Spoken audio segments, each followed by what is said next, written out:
Hello പവിത്രം 2 അതിൻ്റെ promo വിശേഷം എത്തിയിട്ടുണ്ട്. അപ്പോൾ അതിൻ്റെ ചില വിശേഷങ്ങളിലേക്കാണ് പോകുന്നത്. അപ്പോൾ ഗൗരിമോൾ ആകെ കുസൃതിയാണ്. അതുപോലെ ഗൗരിമോളെ കാര്യങ്ങളൊക്കെ നോക്കാനായിട്ടൊരു ബോഡി ഗാർഡ് എന്നുള്ള രീതിയിലാണല്ലോ വിക്രം അവിടെ എത്തിയിട്ടുള്ളത്. അപ്പോൾ ഈ വിക്രത്തെ കാണുന്നത് താൻ കാണുന്ന ആ ഒരു കാർട്ടൂൺ കഥാപാത്രത്തിൽ ചെമ്പുവനായിട്ടാണ്. അപ്പോൾ അങ്ങനെയാണ് വിക്രം പറയുന്നൊന്നും അനുസരിക്കുന്നില്ല. അതുപോലെ എങ്ങനെയെങ്കിലും വിക്രത്തെ അവിടെ നിന്ന് പുറത്ത് ചാടിക്കണം.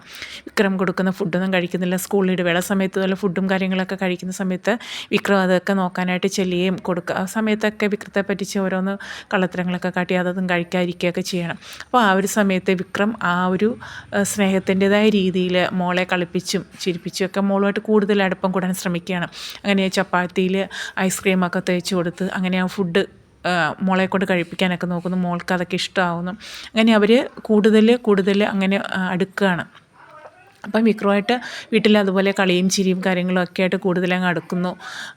അപ്പോൾ ആദ്യമൊക്കെ ആണെങ്കിൽ എങ്ങനെ വിക്രത്തെ ഇവിടുന്ന് പുറത്താക്കാം അതിനുള്ള ഓരോരോ കാര്യങ്ങളും ചെയ്തുകൊണ്ടിരിക്കുകയായിരുന്നു മോൾ. പിന്നീട് കുറച്ചൊക്കെ അടുക്കുകയാണ്. അപ്പോൾ ചെമ്പുവൻ എന്ന കഥാപാത്രം മാറിയിട്ട് അപ്പോൾ വിക്രം പറയുന്നുണ്ട്, ഞാൻ ചെമ്പുവനല്ല, ഞാൻ വിക്രമാദിത്യ മഹാരാജാവാണെന്നാണ് പറയുന്നത് കേട്ടോ. അപ്പോൾ അതൊക്കെ കേൾക്കുമ്പോൾ മോൾക്ക് കുറച്ചൊക്കെ ഇഷ്ടമാവുകയൊക്കെ ചെയ്യുന്നുണ്ട്. അപ്പോൾ അതിനുശേഷം വേദ ഒരിക്കലും കണ്ടിട്ടില്ല മോളുടെ ബോഡി ഗാർഡായിട്ട് വരുന്ന ആളാരാണെന്നോ അല്ലെങ്കിൽ അങ്ങനെ ആ ഒരു സംശയം പോലും തോന്നിയിട്ടില്ല. അങ്ങനെ ഒരിക്കൽ വേദ വിളിച്ച് ഫോൺ ചെയ്ത് മോളുടെ വിശേഷങ്ങളൊക്കെ തിരക്കുന്ന സമയത്ത് മോള് പറയുന്നുണ്ട്, അത് ചെമ്പുവനല്ല, പിന്നെ അത് വിക്രമാദിത്യ മഹാരാജാവാണ് എന്നാണ് പറയുന്നത്. അപ്പോൾ വിക്രമാദിത്യ മഹാരാജാവോ? അതെ, അങ്ങനെയാണ് പറയുന്നത് കേട്ടോ. അപ്പോൾ ഇഷ്ടമായി തുടങ്ങിയിട്ടുണ്ട് മോൾക്ക്. അപ്പോൾ വിക്രത്തിൻ്റെ പേര് കേൾക്കുമ്പോൾ പെട്ടെന്ന് വേദയ്ക്ക് പല പഴയ കാര്യങ്ങളൊക്കെ ഓർമ്മ വരുവാണ് കേട്ടോ.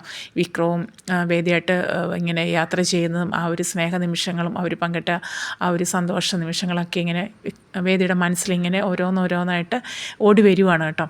അപ്പോൾ ഒരിക്കലും വേദയ്ക്ക് അങ്ങനെ ഒരു സംശയമോ കാര്യങ്ങളോ അല്ലെങ്കിൽ ഒന്നും അതിനുള്ളൊരിട പോലും കൊടുത്തിട്ടില്ല. അങ്ങനെ ഒരു കാര്യം അറിഞ്ഞിട്ടുകൂടിയില്ല. പിന്നെ മോളുമായിട്ട് എപ്പോഴും ആ ഒരു അകൽച്ചയിൽ തന്നെയായിരുന്നു. പക്ഷേ പിന്നീടാണ് മോളുമായിട്ട് കൂടുതൽ അടുക്കും ഭയങ്കര അത്രയും അടുപ്പത്തിലാവുകയൊക്കെ ചെയ്യുന്നത്.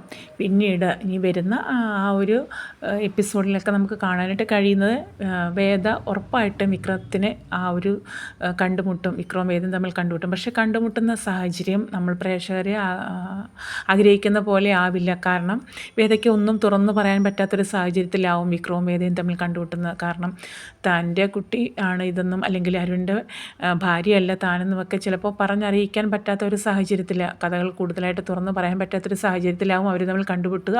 അങ്ങനെ പല രീതിയിലും ചിലപ്പോൾ തെറ്റിദ്ധാരണകളും പ്രേക്ഷകരെ നമ്മളൊന്നായി വിഷമിപ്പിക്കുന്ന ഘട്ടത്തിലേക്ക് ആയിരിക്കും വിക്രം കടന്നു പോകുക. അങ്ങനെയൊക്കെയുള്ള രംഗങ്ങളായിരിക്കും ചിലപ്പോൾ നമുക്ക് കാണാനായിട്ട് കഴിയുക. അതൊക്കെ നമുക്ക് വരുന്ന പ്രൊമോയിൽ കാണാനായിട്ട് വരും. ഉറപ്പായിട്ട് എന്തായാലും വിക്രവും വേദയും തമ്മിൽ കണ്ടുമുട്ടാനുള്ള ഒരു സമയം അടുത്ത് കഴിഞ്ഞു. ഇനിയിപ്പോൾ ഉടനെ തന്നെ ആ ഒരു സാഹചര്യമൊക്കെ നമുക്ക് കാണാനായിട്ട് കഴിയും. അപ്പോൾ മോൾക്കാണെങ്കിൽ വിക്രത്തെ ഭയങ്കര ഇഷ്ടമായിട്ടുണ്ട്.